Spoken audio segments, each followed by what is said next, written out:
Bonjour à tous. Aujourd'hui, un événement, puisqu'il m'est permis de rentrer au CNES, Centre National des Études Scientifiques, ici à Toulouse. Que va-t-on découvrir à l'intérieur? Je vous annonce quelque chose d'assez extraordinaire, dont tout le monde rêve peut-être. Oh, ce n'est pas seulement l'espace. Suivez-nous.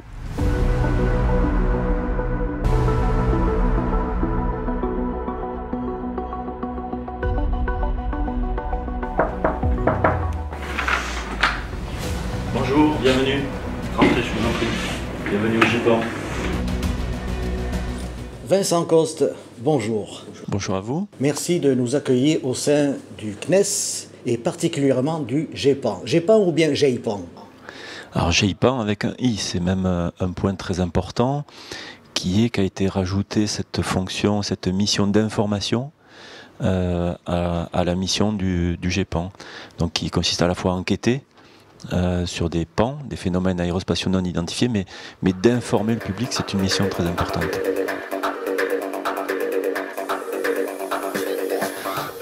Alors je vais commencer par pourquoi Toulouse.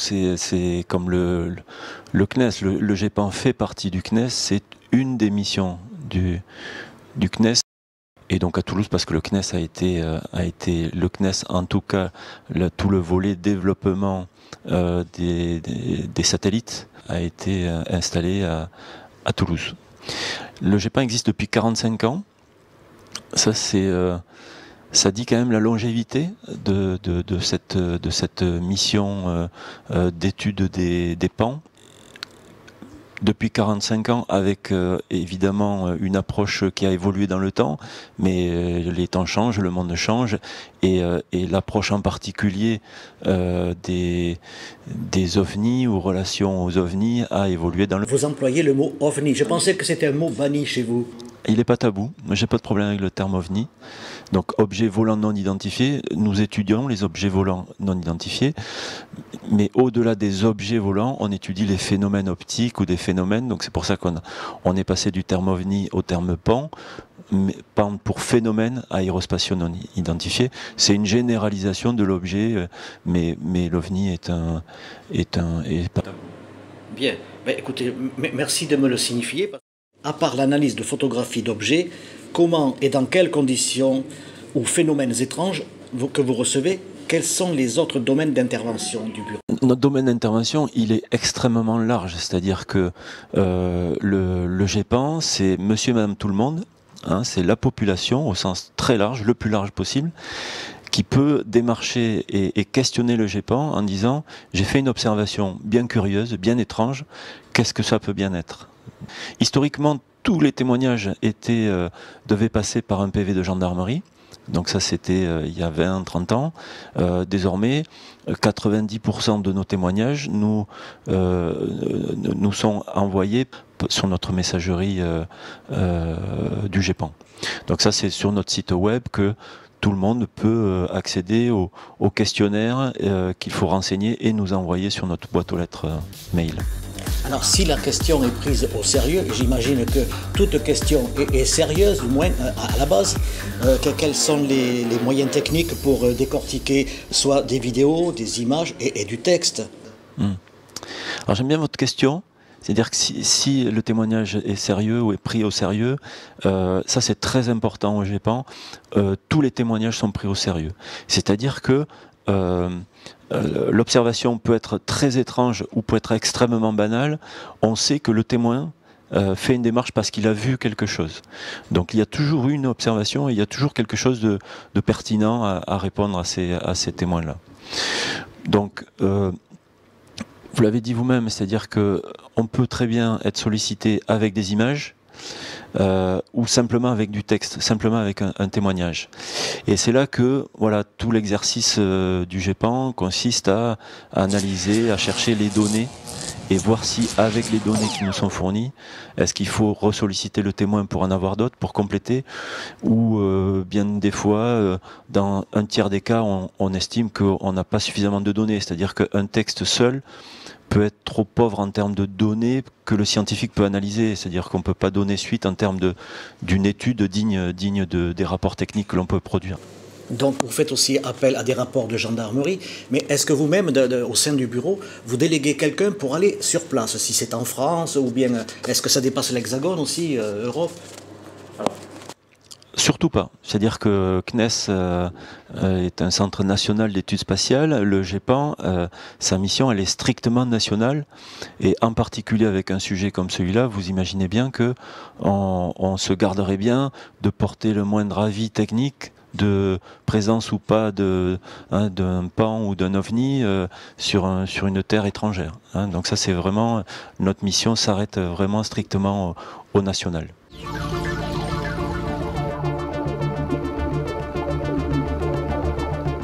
Nos télescopes, ce sont les gens. J'aime bien répondre à ça, dans le sens où le GEPAN, non, ne fait pas appel à des systèmes de surveillance pour traquer, pour anticiper, pour surveiller l'univers ou le ciel. Voilà.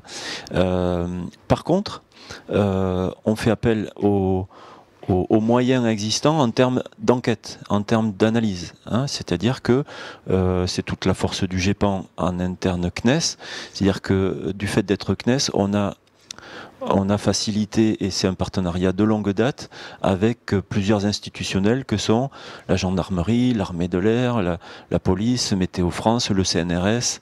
Bon, donc on a quantité de partenaires qui, eux, nous fournissent leurs moyens de logistique en termes de radar aérien pour l'armée de l'air, en termes de radar météo pour tout ce qui est Météo France, on a des informations météorologiques.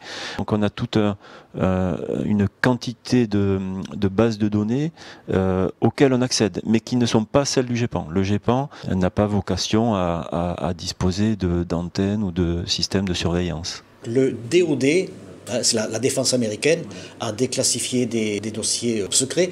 Est-ce que vous avez une collaboration avec ce service-là?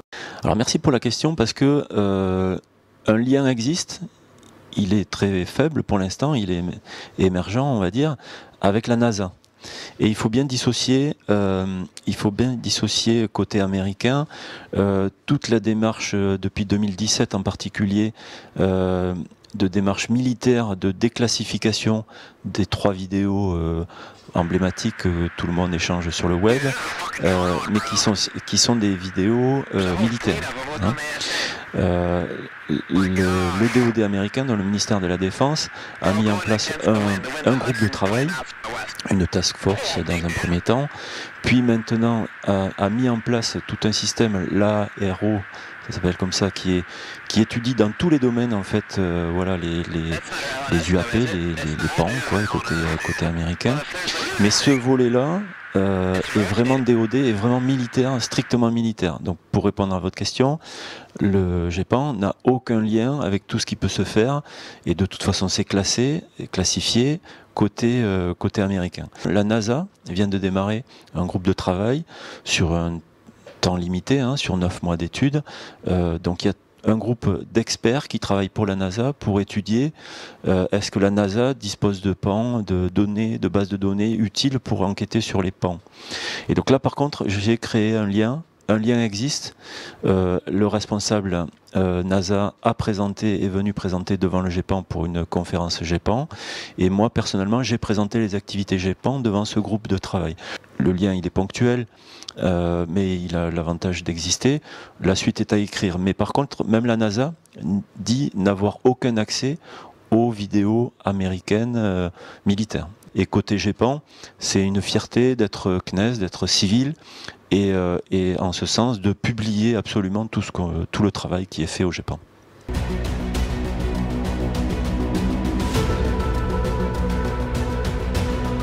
Votre question me fait penser aux cas pour lesquels les gens sont très attentifs.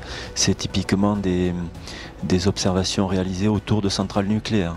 Donc il y a des cas d'observation, typiquement dernièrement j'avais repris un cas d'observation autour de Golfech qui a amené une première étude, puis une deuxième étude, et également une analyse du comité d'experts pour le GEPAN. Ce genre de cas disent effectivement l'imbroglio que peut avoir une enquête quand plusieurs enquêtes peuvent interférer, peuvent être réalisées mais ne pas être satisfaisantes. Les témoins n'étaient pas coopératifs. Voilà, c'était complexe, mais c'est la complexité, je pense, dans le monde judiciaire que je ne connais pas, mais j'imagine assez bien qu'une enquête judiciaire peut avoir cette complexité quand les éléments d'enquête ne sont pas faciles à accéder. Les chiffres sont que l'on a à peu près 1700 signalements par an pour lesquels on enquête réellement sur 100 à 150 cas.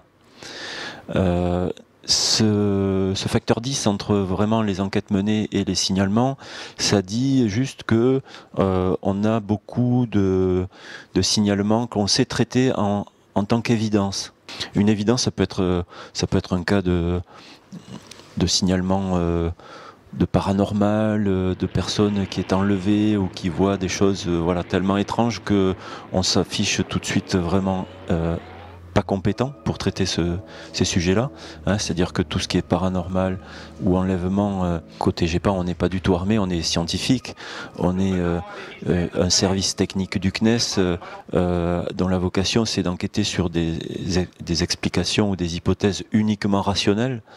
C'est-à-dire que moi, en tant qu'ingénieur au CNES, je me questionne, est-ce que c'est un satellite? Est-ce que c'est une fusée? Est-ce que c'est une rentrée atmosphérique? Voilà, est-ce que ça peut être un ballon? Il y a l'exemple du ballon chinois au passage qui fait l'actualité et qui a fait, on le pense, on va regarder de près, qui a fait l'objet d'une quarantaine de signalements en France en 2020. Donc ça c'est quelque chose voilà, qu'on va... par rapport à la relation à l'information, on va regarder. Imaginons sur 100 affaires traitées, quel est le pourcentage de faits encore inexpliqués et que deviennent donc ceux-ci? Archivés ou bien ils attendent un éventuel progrès scientifique pour réouvrir l'enquête dans un futur? J'aime beaucoup cette question parce que c'est une fierté au GEPAN que de publier vraiment tout ce que l'on produit, tout ce qui est abouti. Alors il y a des enquêtes qui sont pas abouties, des choses pas terminées. Bon, on regrette des fois de traîner 2 ans, 3 ans certaines enquêtes les plus complexes. On finit par publier. Et donc votre question sur 100 cas, c'est 3% d'enquêtes qui sont pour lesquelles on ne trouve pas d'explication. On ne trouve pas d'explication rationnelle qui nous satisfont. On publie sur le web l'ensemble des hypothèses qu'on a pu envisager pour cette observation et on écrit pourquoi on n'est pas satisfait des différentes explications. Et avant de publier, on le soumet à un comité d'experts, c'est-à-dire que il y a une vingtaine d'experts auprès du GEPAN avec des profils de météorologues, d'anciens pilotes, de scientifiques, de psychologues également. Comme un rapport d'études, on publie le constat et dans 3% des cas, le constat est qu'on n'a pas trouvé d'explication pour lesquelles on est satisfait. Comment arrive-t-on au GEPAN? Est-ce qu'on postule ou parce que c'est un petit bureau, n'est-ce pas? C'est miniature dans cet univers ici du CNES. Qu'est-ce qui pousse les gens à venir travailler au GEPAN? C'est un poste assez convoité, pour lequel les gens postulent volontiers en interne CNES. Hein. C'est un poste très original. Hein, c'est-à-dire que, moi ce qui m'a amené au GEPAN, c'est l'envie de manager, de devenir chef de service et de piloter réellement une activité. Elle est vraiment très originale, très variée, très riche d'intervenants avec une équipe CNES, avec des enquêteurs bénévoles, avec des experts qui sont chez nos partenaires, avec une multitude de partenaires institutionnels avec qui il faut entretenir un lien.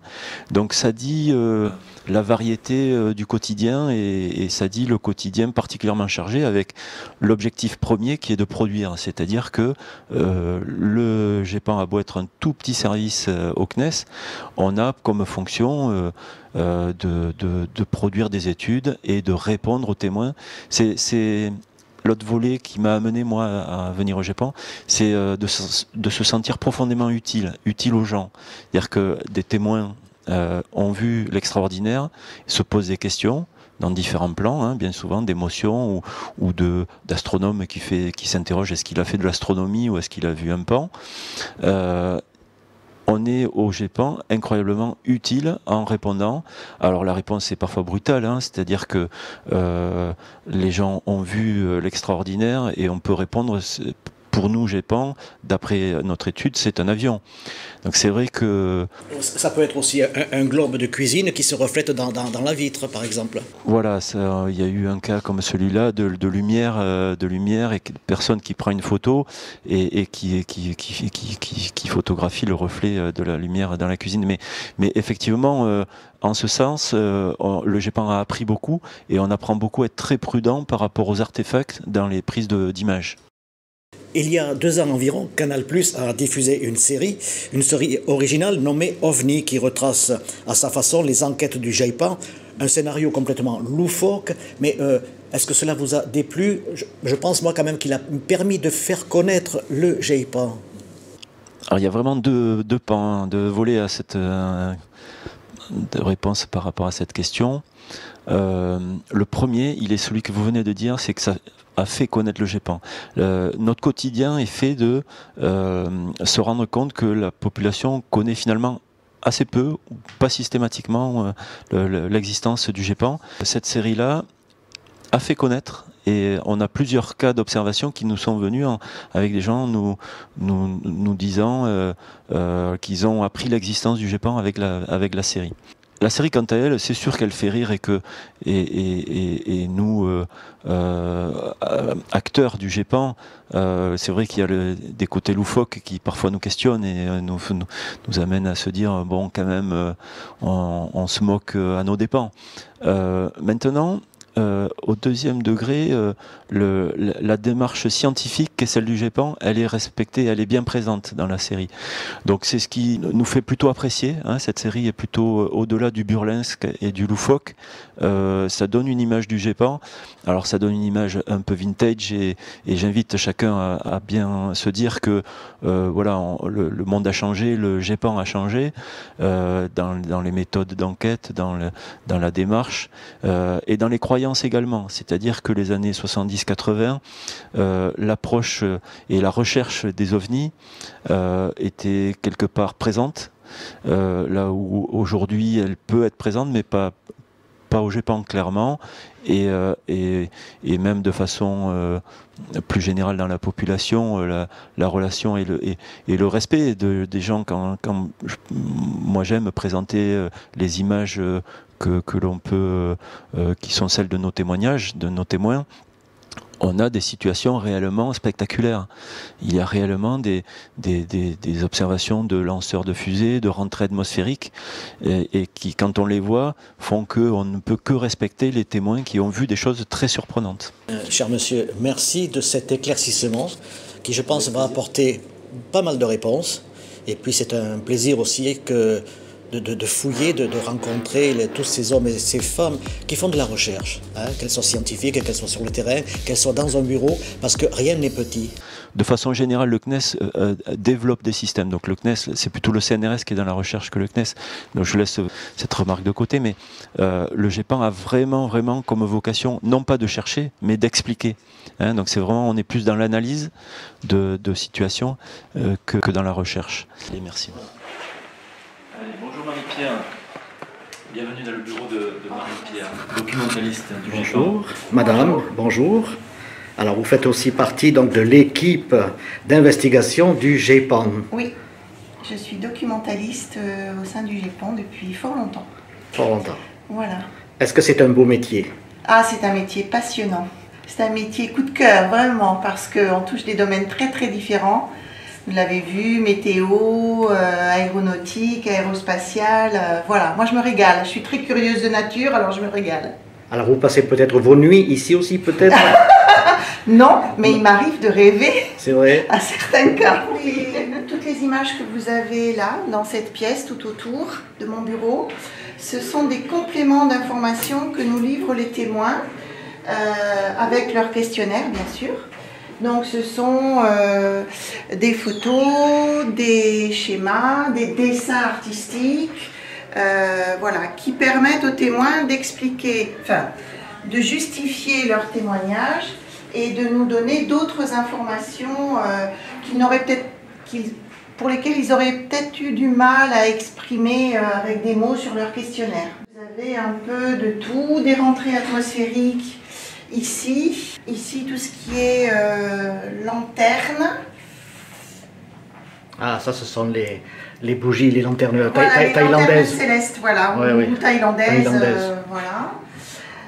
Ça, ce sont plutôt des observations liées à l'aéronautique, donc des traînées d'avions par exemple, ou